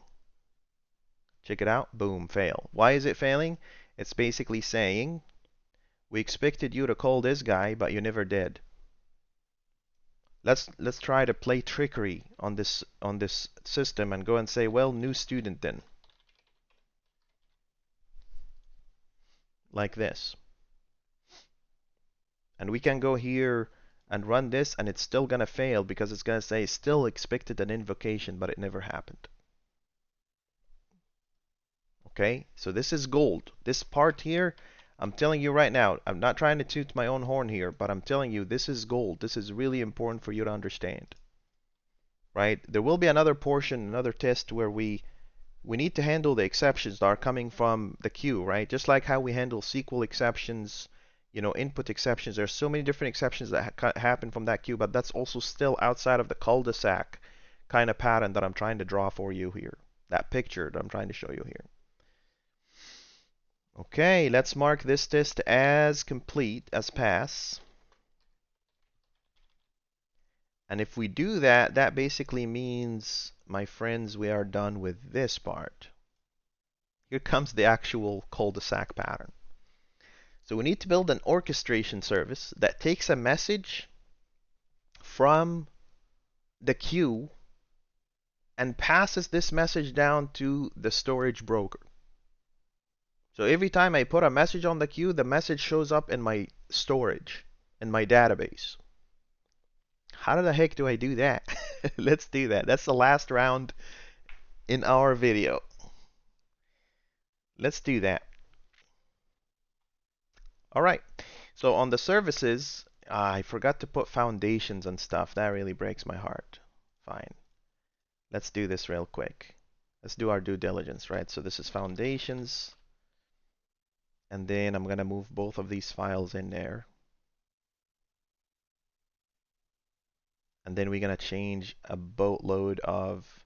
So find everywhere where it says student services and find and replace, right? So wherever it says this, do students.event services, student events dot services dot foundations,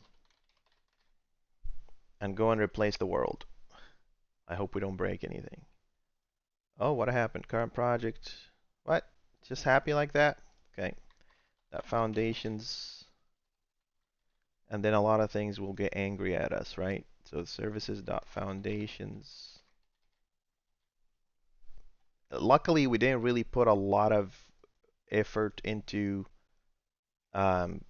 many files like exception handling, structural validations, logical validation. We didn't do none of that.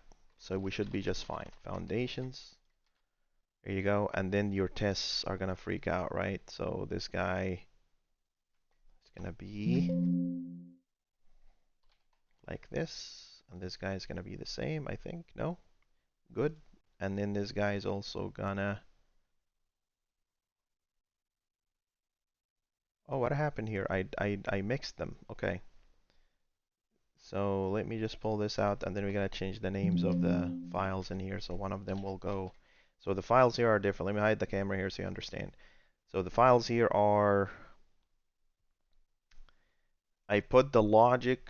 This guy should be the logic, and this guy should be the insert, the add. I mixed them. So let's do this.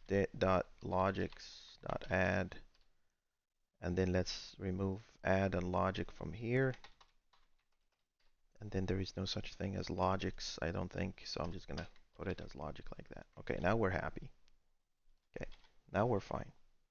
Okay. All right, so I have all this in place. Now, the last thing I want to do in my test services, I also want to create foundations in here. So I'm going to go ahead and say foundations, and then I'm going to move both of these folders into the foundations folder. I'm trying to show you just the organization structure and all that so you understand. Services.foundations. And let's do the same thing here.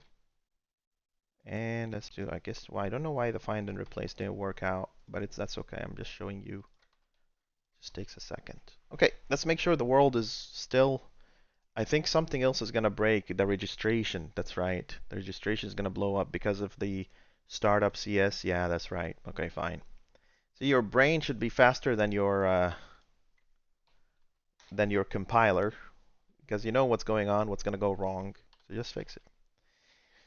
Before we do that, let's register our add transient iStudent event service, and this is student event service. There you go. We can make its own commit in here as well, and we could say this is my registration. So here, config register student event service. Great. Here we go. All right. Now let's go build an orchestration service. So now that we have all this out of the way, I can go under services and say I want orchestrations. Orchestration services can work with 2 processing services or 2 foundation services, but does not work with anything other than that. Can't touch brokers, and it can't work with 2 services that are not at the same level because that breaks your, kind of Florence pattern or balance of your architecture. It makes your code super hard to understand as well. Let's create an interface. Let's go here and say, well, I want my iStudent event orchestration service. Right? Student event orchestration service.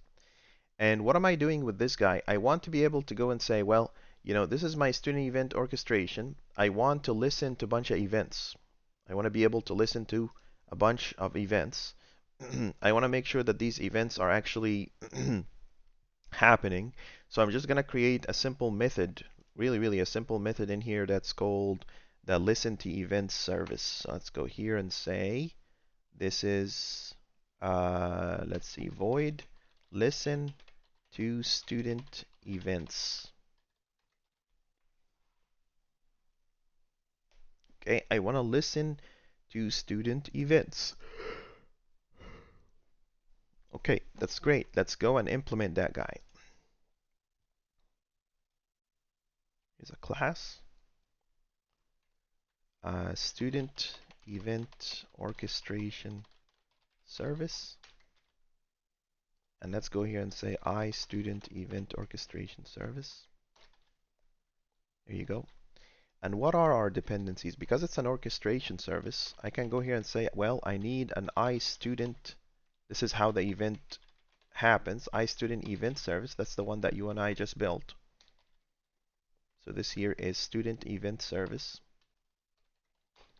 But also I want iStudent service, which is the one that will help me push that code or push that message into the storage.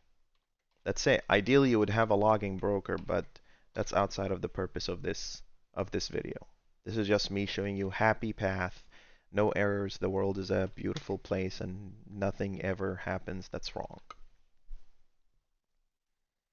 Okay, now what are we gonna do, you guys, about this? We need to write a test that says when an event happens, we need to go and process that event, and we need to verify that we actually persisted the student, or we called the mocked with the incoming student.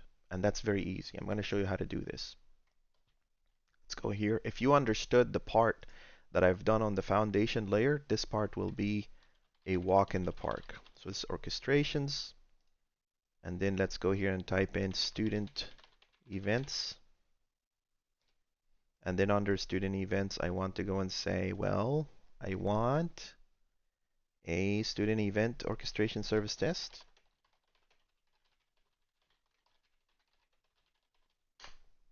Here you go.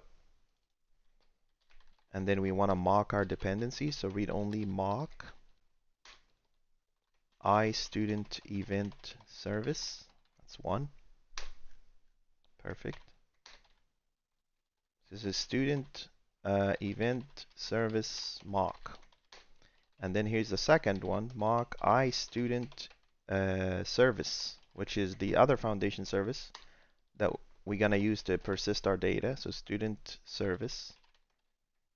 And then I'm gonna go here and basically instantiate these things. I also want to go and say private read-only I student event orchestration service. This is the combinator, you know, of data between the two. I student event orchestration service. Student event orchestration service. This is how we're gonna instantiate everything.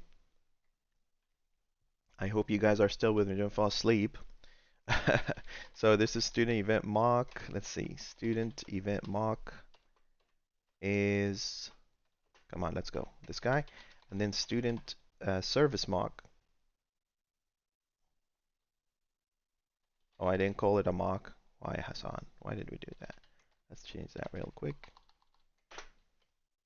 Student service mock is this guy. And then I'm going to go here and say this dot service, student orchestration service equal new student orchestration service, takes in some parameters, and we're going to pass these parameters to it. The first one is student event service. Oh, what happened? Let's see. It's got a little student event service. This dot student event, so just passing the parameters. Student service. This dot student service mock dot object. There you go. So this is just me instantiating the service. You guys are all familiar with this. There's no magic there. But what else do I need there? I just want to create a random student. I could steal that stuff from this guy. Let's steal that stuff. Let's steal the steal. Let's go here and say, hey, I want to be able to create a student. That's it. Right? That's this guy. Here's my filler. Some student coming from the outside world. And we want to process it the way we want. We want to pass in a handler to it. And this handler will do whatever we want. Okay, let's write a test. Let's go here. Is this guy partial? Not yet. Let's partialize. And let's copy this guy here. Let's paste it. And then let's go here and say dot logic dot listen. Boom. This guy. Dot logic dot listen. And we're going to write a test in here that verifies that. It's going to be very, very similar to the one we did earlier, except that we're calling something completely different. So this is public void should listen and add student. Given when then. Okay, perfect. Here's our stuff.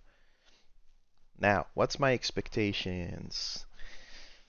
I have expectations. The incoming will be the student itself. So we need a random student.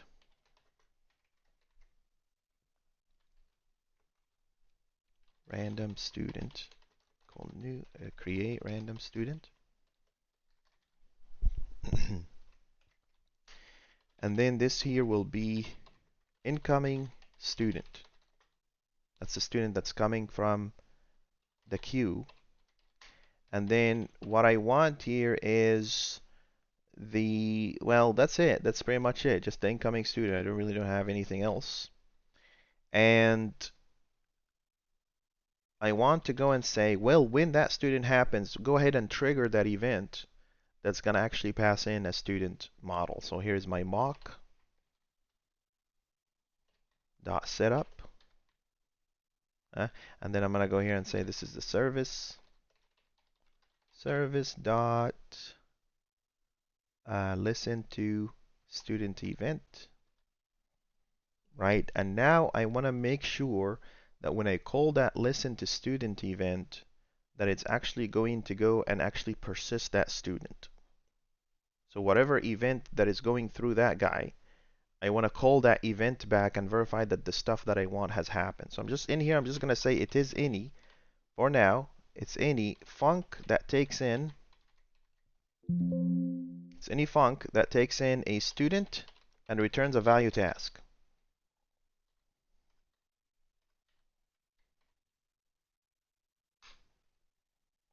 Okay, and inside that func, when this func is called, I'm going to do here a callback, right, of a func that has the exact same parameters like this.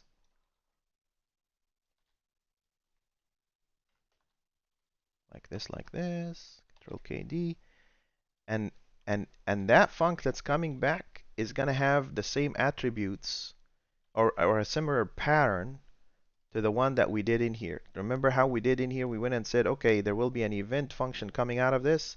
Yep, that's this guy. So this is event function like this. I'm gonna go down here and say event function dot invoke. Look, this guy is gonna ask a student as input parameter. That's this incoming student, my friend. So I'm basically saying whatever anonymous function you're gonna put inside that, make sure that you call this. But we're not passing an event to it. We're doing something else, right? What we're doing is that we're gonna go and say, well, I don't really want you to pass an event. I'm gonna verify that you actually called the storage broker to persist that. We're gonna check that in a second. So this dot service, this is my orchestration service dot listen to student events. This guy's listening, and now I can go here and say, well, I want to verify. So this dot student event service mock verify that this service has been called at least once or exactly once, right? So listen to student event, and it is any function all the way down to here. That's this guy. And this is times once. This guy's done. Okay, what else do I want? I want to go here and say, oh, well, wait, that's not all. I want to actually make sure that the student service has been called with that exact same object that came through. And this time it's not it is the same as, it's the actual reference, because that's actually what's coming through this time. So add student async like this, and I want to go and say this is my incoming student, and I want to make sure that this has been called only once as well. The last thing, just verify your mocks, nothing else has happened in your mocks, and honor the order. So if your mock is the event first, then honor that order, and that's it. There's no other dependencies in your orchestration services. This is here, verify no other calls, just like this.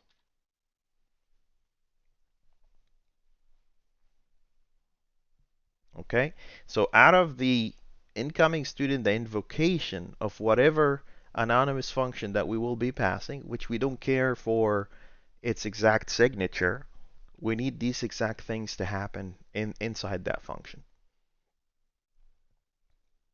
Okay, is that really the truth? Let's find out. So Control KE, we're almost done. I know you're probably saying, "Oh my God, 2 hours! I can't do this. It's like watching an entire Marvel movie or something." But I promise you, this is much more beneficial than you can possibly imagine. You'll see. This is a control. I guess this is a part of the cleanup that we did together earlier. Let's go back here. Let's see if we can run this test again and see if we don't run into any errors, hopefully.